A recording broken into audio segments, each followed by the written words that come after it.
All right, joining us from the US is my colleague Saurabh Shukla. Also joining us is Ambassador Prabhu Dayal. He's a former Indian ambassador to Morocco and Kuwait and a former consul general in New York, Dubai and Karachi. Ambassador Dayal, I'll come to you in just a bit, but if I can go across to Saurabh for the latest. Saurabh, is Los Angeles waking up after another night of violence? Well, absolutely, Ramesh. This is LA, as it's called, is US's and a world's global entertainment capital. Hollywood is there. A lot of entertainment industry is there. Certainly, today is itself.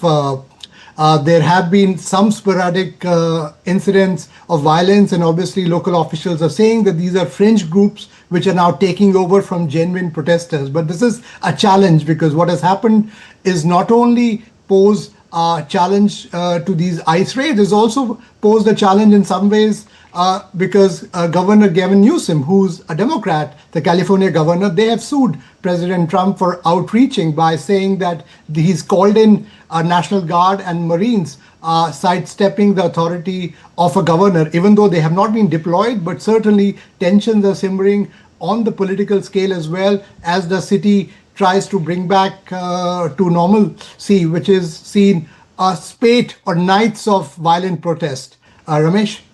Saurabh, you spoke about the deployment of US troops in the city. Tell our viewers, why is it so controversial?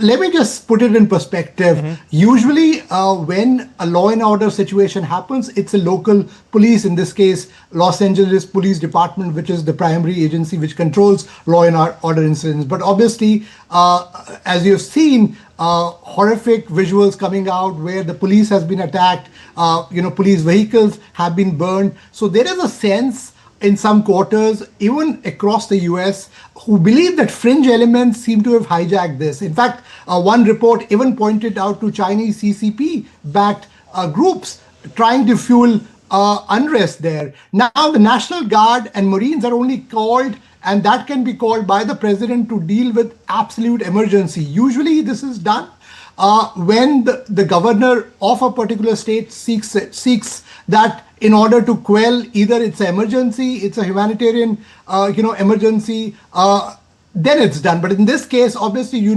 that Gavin Newsom has been at loggerheads with President Trump, who's a Republican. Gavin Newsom is a Democrat, and he's been speaking against these ICE raids. And also, just to put it in perspective for our viewers, there is Los Angeles as a city, when it comes to demographics, is a Hispanic majority city where, more Spanish speaking people are there. And a lot of these raids are directed against some of those people. So certainly in the initial part, a lot of protests happened as a natural corollary to these raids, but that seems to have been hijacked by some of these groups, which I say has been fringe, and even the local officials are talking about it. But this whole standoff that continues between the state government there in California and the central government here in DC, that remains to be seen. How will that pan out? Ramesh? Saurabh, thank you for bringing us up to speed. Saurabh Shukla reporting there from the US.